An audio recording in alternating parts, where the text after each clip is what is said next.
on aurait pu trinquer, mais bon, ça c'était dans... Pardon. J'ai bu avant de trinquer. Est-ce que je peux t'en dire plus une fois qu'on aura fini de monter? Pas de soucis. Donc je lisais le japonais fréquemment et je parle encore le japonais fréquemment, non, monsieur. Non, c'est pas vrai Ah du tout. d'accord, ok. Je me permets juste comme ça, au moins là, plus on est proche de la bouche, mieux c'est. T'as commencé par le tome 1. Si on revient un petit peu aujourd'hui, c'est toujours mieux de commencer par le tome 1, effectivement. Oh oh. Oh oh.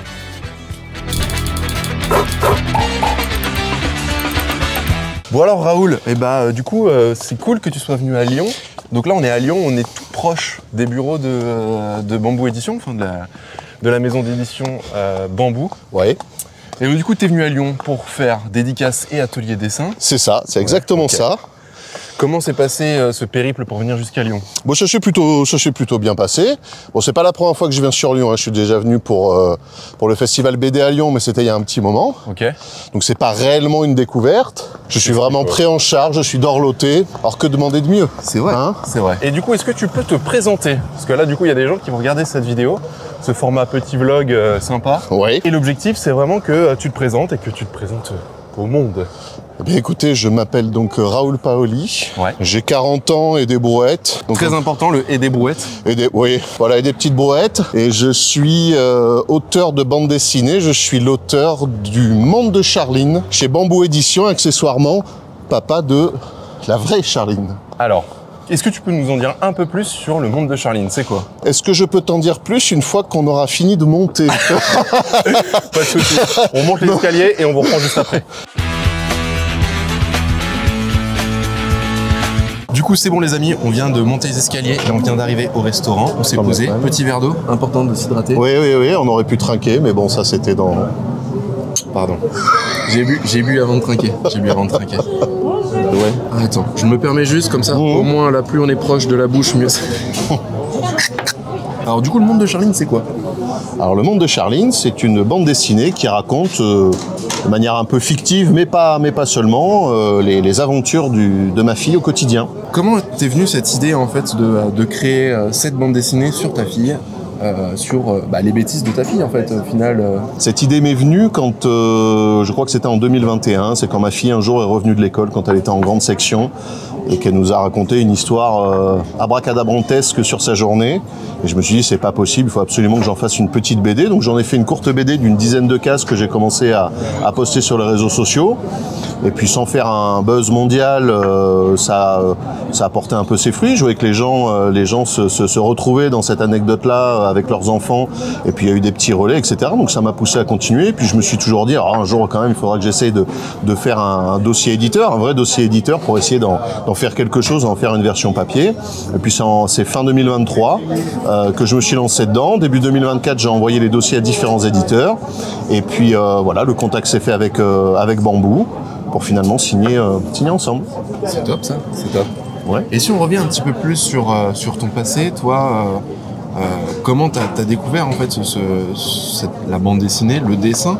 Parce que du coup, t'es dessinateur, coloriste, scénariste là de la bande dessinée. Tout à fait. Ce qu'on appelle auteur complet dans le jargon. Ce qu'on appelle auteur complet.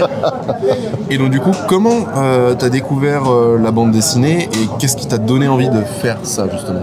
Alors c'est une vaste question, je pense que, bon, comme beaucoup, alors moi je lis de la bande dessinée, mais comme tous les enfants depuis que je suis tout petit, alors moi à l'époque c'était plutôt les Boules et Bill, c'était les Schtroumpfs, des choses comme ça, quand j'avais une dizaine d'années.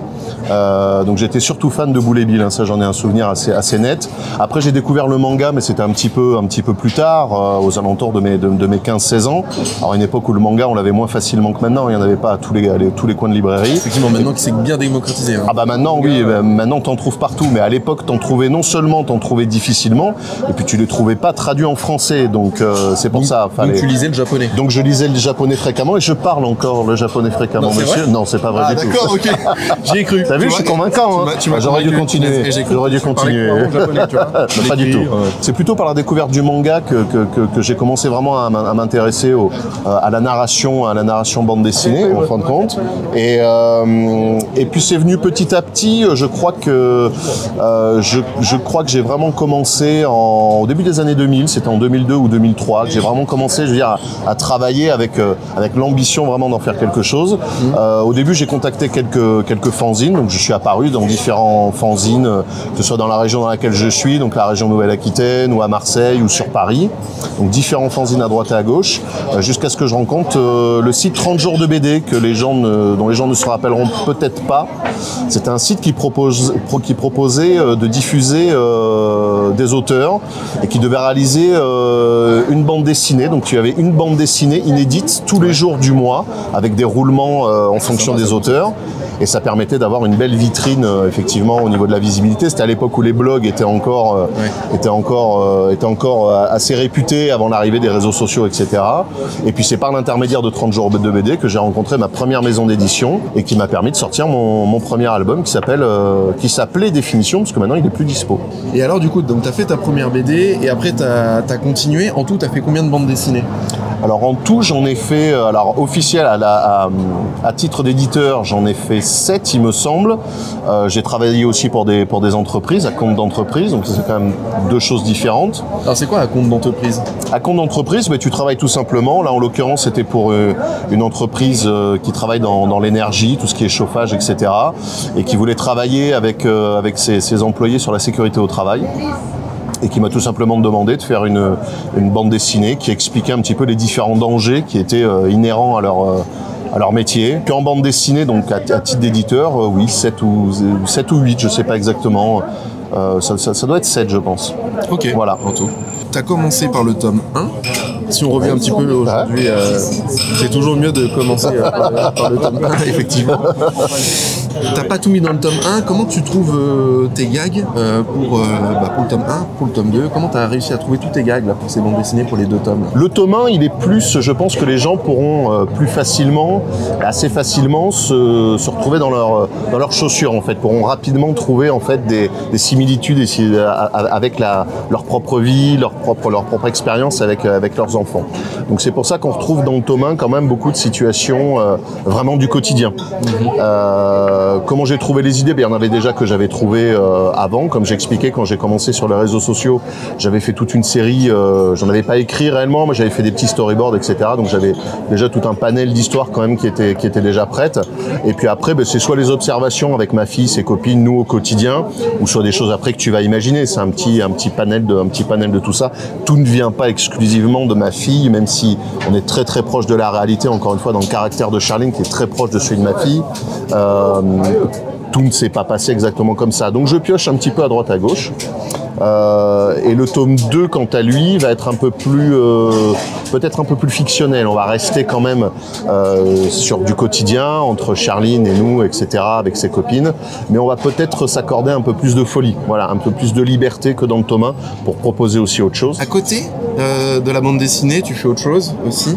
Oui. Notamment les ateliers dessin. Tout à fait. Est-ce que ça, tu peux nous en dire plus? On m'a proposé ça, je crois que c'est une école dans un festival, une école élémentaire qui m'a proposé ça. Je me suis dit pourquoi pas, on va essayer de voir ce que ça donne. Et puis ça s'est plutôt bien passé, puis on m'en a proposé de plus en plus au fil des années. Donc là maintenant on se retrouve près d'une quinzaine d'années plus tard, donc forcément j'en fais pas mal, j'en fais beaucoup tout au long de l'année. Je propose 2 types de cycles. On a les cycles courts donc que nous allons faire tout à l'heure, qui est majoritairement autour du dessin du visage d'un personnage et de ses différentes expressions. Et je propose aussi des cycles plus longs. Alors là ça en principe ça va de quelques jours à plusieurs semaines, ça dépend au niveau de l'organisation, mais c'est un temps en fait qui me permet avec les participants, alors ça peut être des écoles, ça peut être des médiathèques, des ludothèques, des maisons de la jeunesse, des choses comme ça, de vraiment faire une bande dessinée ensemble, mais de la commencer vraiment depuis le départ. On commence de l'histoire, après on va dérouler, on va faire le découpage ensemble, le storyboard ensemble, le crayonné, etc. Pour qu'à la fin, les participants, les enfants, puissent réaliser vraiment leur propre BD et être vraiment partie intégrante de tout le processus. Et ça te plaît? Ah, je déteste ça. J'ai horreur de ça. Non, c'est super. Parce que déjà le contact avec les enfants toujours est super. J'ai tendance à pas me prendre au sérieux, donc tout se fait en principe dans une bonne humeur. Moi, je suis pas là pour donner un cours, ce que j'explique tout le temps. Je suis pas professeur de dessin, donc moi je suis là, je suis intervenant. Je suis là pour donner des bases, alors sérieuses pour celles et ceux qui dessinent déjà et ont envie de garder quelques conseils que je leur donne, pour celles et ceux qui sont un petit peu plus étrangers au dessin, c'est juste l'histoire de passer un bon moment, voilà, ensemble, pour les cycles courts, pendant, voilà, ça en principe ça dure 1h30, 2 heures maximum, en général c'est 1h30. Et puis voilà, ça se fait en général dans une bonne ambiance, on plaisante, on rigole. Et puis voilà, encore une fois, ça permet d'apprendre des techniques à celles et ceux qui ont envie d'en garder, de retenir quelque chose. Merci beaucoup pour toutes ces explications. Mais merci à toi, c'était très agréable. Donc là, on est au restaurant, on va manger. Tout à fait. Et après, est-ce que tu peux nous expliquer ce que tu vas faire? Alors rapidement, mais on va le voir en image juste après. Qu'est-ce qu'on va faire là? Là, tout de suite, là. Eh ben, tout de suite après, on va se rendre à la librairie de la BD de Lyon, la BD à Lyon, la BD de Lyon. Donc on va avoir un premier temps pendant une heure et demie, on va faire un atelier avec différents enfants. Je vais découvrir, je ne sais pas combien il y a de participants, etc. Mais donc on va travailler sur ce cycle court avec le dessin du visage d'un personnage et de ses différentes expressions. Et après on va enchaîner sur un temps de dédicace. T'es prêt? Je suis prêt, Enzo. Allez, let's go. C'est parti. Bon, ça y est, nous venons de terminer de manger. Donc je suis toujours avec Raoul et Mélanie juste ici. Et donc du coup, en discutant, Raoul nous a quand même sorti une petite anecdote sur lui. Pas piquer des hannetons. Une petite anecdote, pas de piquer des hannetons, alors, parce qu'il y a une voiture qui vient d'accélérer. Est-ce que tu peux nous raconter cette petite anecdote, pas de piquer des hannetons, Raoul? Alors cette petite anecdote que je pensais garder entre Enzo et moi, mais qui manifestement, il n'y a pas de secret entre nous. Effectivement, il est pu se passer que j'ai eu une courte carrière, mais alors très courte carrière musicale connue de 3 individus. Voilà, c'est-à-dire qu'avant le dessin, je faisais peut-être un peu de musique. Voilà. Est-ce qu'on mettrait un extrait? Ah oui. Un extrait de 3 secondes et demie. Ça sera gênant, mais pourquoi pas. Allez, on met un petit extrait. Jugement comme je respire sur ce titre. Après ton équipe trop prêt pour qu'après. Et comme ça, les gens pourront écouter un peu ton début de carrière musicale. Et après, du coup, tu t'es orienté dans le dessin. Exactement. Après, je me suis dit quand même, bon, non, là, je pense qu'il faut arrêter la musique. Et je pense qu'il y en a certains qui comprendront. Et on va s'atteler au dessin. Hop, on va faire un plan de... Ah, attends, je vais éviter de me prendre la trottinette. On va faire un plan large quand même, devant la librairie. Je crois que c'est clair. Est-ce que tu es content? Je suis ravi, Enzo. Absolument ravi. Eh bien, écoute, il y a une dizaine d'enfants qui participent à l'atelier. L'atelier, il va commencer dans à peu près 10 minutes. Et tiens, viens, hop, on va rentrer. Je te propose de venir avec moi. Allez, suis-moi. On va aller voir où tout va se passer.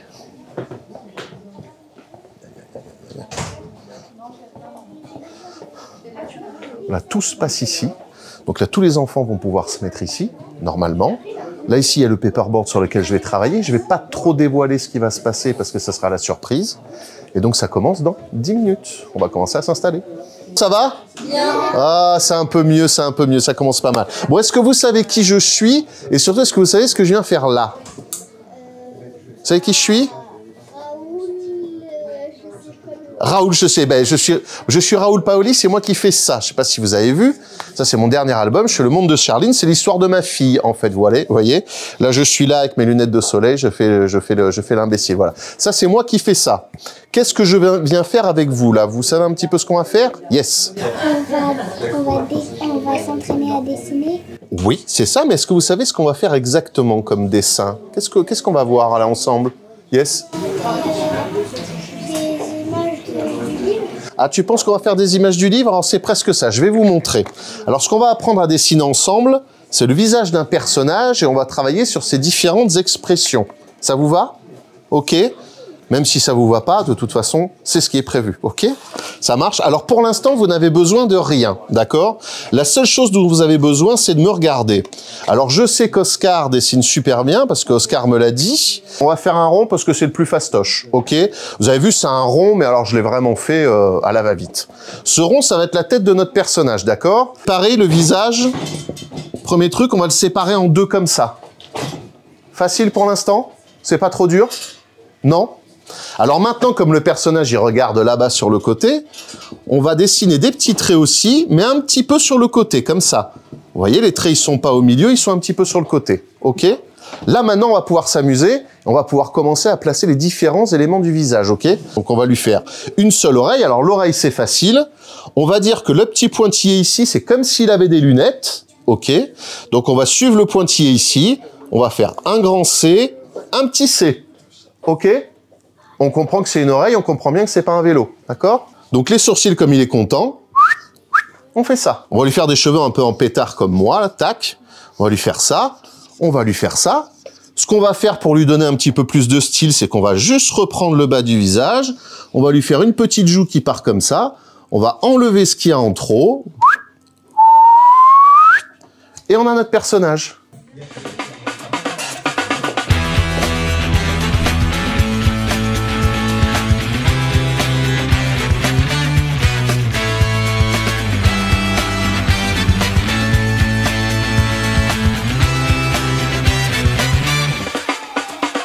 Bon Raoul, on vient de terminer du coup l'atelier dessin, les dédicaces. Comment s'est passé du coup cet après-midi?